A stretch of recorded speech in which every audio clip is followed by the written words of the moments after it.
यद्यपि भगवद गीता का व्यापक प्रकाशन और पठन होता रहा है, किंतु मूलतः यह संस्कृत महाकाव्य महाभारत की एक उपकथा के रूप में प्राप्त है। महाभारत में वर्तमान कलयुग तथा कलयुग तक की घटनाओं का विवरण मिलता है। इस युग के प्रारंभ में आज से लगभग 5000 वर्ष पूर्व भगवान श्री कृष्ण ने अपने मित्र तथा भक्त अर्जुन को भगवद गीता का उपदेश दिया था। उनकी यह वार्ता, जो मानव इतिहास की सबसे महान दार्शनिक तथा धार्मिक वार्ताओं में से एक है, उस महायुद्ध के शुभारंभ के पूर्व हुई, जो धृतराष्ट्र के 100 पुत्रों तथा उनके चचेरे भाई पांडवों या पांडु पुत्रों के मध्य होने वाला भ्रातृ घातक संघर्ष था। धृतराष्ट्र तथा पांडु भाई भाई थे, जिनका जन्म कुरु वंश में हुआ था और वे राजा भरत के वंशज थे, जिनके नाम पर ही महाभारत नाम पड़ा। चूंकि बड़ा भाई धृतराष्ट्र जन्म से अंधा था, अतएव राज सिंहासन उसे न मिलकर उसके छोटे भाई पांडु को मिला। पांडु की मृत्यु अल्प आयु में ही हो गई, अतएव उसके 5 पुत्र युधिष्ठिर, भीम, अर्जुन, नकुल तथा सहदेव धृतराष्ट्र की देखरेख में रख दिए गए, क्योंकि उसे कुछ काल के लिए राजा बना दिया गया था। इस तरह धृतराष्ट्र तथा पांडु के पुत्र एक ही राजमहल में बड़े हुए। दोनों ही को गुरु द्रोण द्वारा सैन्य कला का प्रशिक्षण दिया गया और पूज्य भीष्म पितामह उनके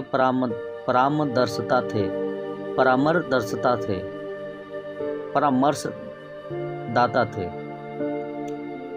तथापि धृतराष्ट्र के पुत्र, विशेषतः सबसे बड़ा पुत्र दुर्योधन पांडवों से घृणा और ईर्ष्या करता था। अंधा तथा दुर्बल हृदय धृतराष्ट्र पांडु पुत्रों के स्थान पर अपने पुत्रों को राज्य का उत्तराधिकारी बनाना चाहता था। इस तरह धृतराष्ट्र की सहमति से दुर्योधन ने पांडु के युवा पुत्रों की हत्या करने का षड्यंत्र रचा। 5 पांडव अपने चाचा विदुर तथा अपने ममेरे भाई भगवान कृष्ण के संरक्षण में रहने के कारण अनेक प्राणघातक आक्रमणों के बाद भी अपने प्राणों को सुरक्षित रख पाए। भगवान कृष्ण कोई सामान्य व्यक्ति नहीं, अपितु साक्षात परम ईश्वर हैं, जिन्होंने इस धराधाम में अवतार लिया था और अब एक महान समकालीन राजकुमार की भूमिका निभा रहे थे। वे पांडु की पत्नी कुंती या पृथा, पांडवों की माता के भतीजे थे। इस तरह संबंधी के रूप में तथा धर्म के शाश्वत पालक होने के कारण वह धर्मपरायण पांडु पुत्रों का पक्ष लेते रहे और उनकी रक्षा करते रहे। किंतु अंततः चतुर दुर्योधन ने पांडवों को ध्रुत क्रीड़ा के लिए ललकारा। उस निर्णायक स्पर्धा में दुर्योधन तथा उसके भाइयों ने पांडवों की सती पत्नी द्रौपदी पर अधिकार प्राप्त कर लिया और फिर उसे राजाओं तथा राजकुमारों की सभा के मध्य निर्वस्त्र करने का प्रयास किया गया। कृष्ण के दिव्य हस्तक्षेप से उसकी रक्षा हो सकी। उस ध्रुत क्रीड़ा में छल के प्रयोग के कारण पांडवों की हार हुई तथा उन्हें अपने राज्य से वंचित होना पड़ा और 13 वर्ष तक वनवास के लिए जाना पड़ा। वनवास से लौटकर पांडवों ने धर्म समस्त विधि से दुर्योधन से अपना राज्य मांगा, किंतु उसने देने से इनकार कर दिया। क्षत्रियों के शास्त्रों अनुमोदित कर्तव्य को पूर्ण करने के लिए 5 पांडवों ने अंत में अपना पूरा राज्य न मांगकर केवल 5 गांवों की मांग रखी, किंतु दुर्योधन सुई की नोक भर भी भूमि देने के लिए सहमत नहीं हुआ। अभी तक तो पांडव सहनशील बने रहे, लेकिन अब उनके लिए युद्ध करना अवश्यंभावी हो गया था। विश्व भर के राजकुमारों में से कुछ धृतराष्ट्र के पुत्रों के पक्ष में थे तो कुछ पांडवों के पक्ष में थे। उस समय कृष्ण स्वयं पांडु पुत्रों के संदेशवाहक बनकर शांति का संदेश लेकर धृतराष्ट्र की राजसभा में गए। जब उनकी याचना अस्वीकृत हो गई तो युद्ध निश्चित था।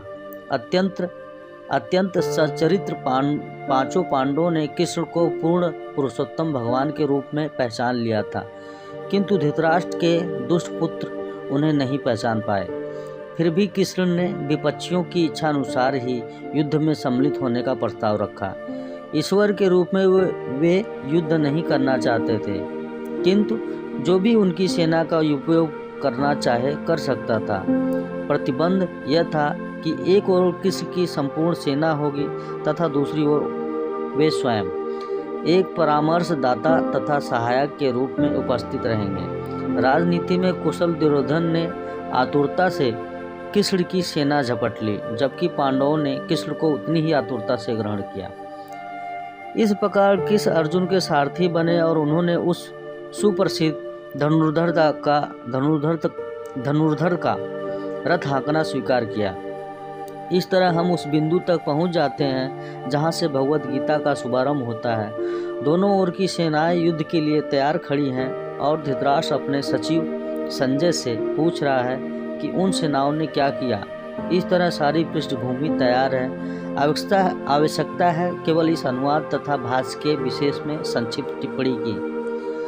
भगवद गीता के अंग्रेजी अनुवादों में यह सामान्य प्रवृत्ति पाई जाती है कि वे अपनी विचारधारा तथा दर्शन को स्थान देने के लिए कृष्ण को ताक पर रख देते हैं। वे महाभारत के इतिहास को असंगत पौराणिक कथा मानते हैं तथा कृष्ण को किसी अज्ञात प्रतिभाशाली व्यक्ति के विचारों को पद रूप में प्रस्तुत करने का निमित्त बनाते हैं अथवा श्रेष्ठतम परिस्थितियों में कृष्ण एक गौण ऐतिहासिक पुरुष बना दिए जाते हैं। किंतु साक्षात कृष्ण भगवद गीता के लक्ष्य तथा विषय वस्तु दोनों हैं, जैसा कि गीता स्वयं अपने विषय में कहती है। अतः यह अनुवाद तथा इसी के साथ दी हुआ भाष्य पाठक को कृष्ण की ओर निर्देशित करता है, उनसे दूर नहीं ले जाता। इस दृष्टि से भगवद गीता यथारूप अनुपम है। साथ ही इसकी सबसे बड़ी विशेषता यह है कि इस तरह यह पूर्णतः ग्राह्य तथा संगत बन जाती है। चूँकि गीता के वक्ता एवं उसी के साथ चरम लक्ष्य भी स्वयं कृष्ण है, अतएव यही एकमात्र ऐसा अनुवाद है जो इस महान शास्त्र को यथार्थ रूप में प्रस्तुत करता है।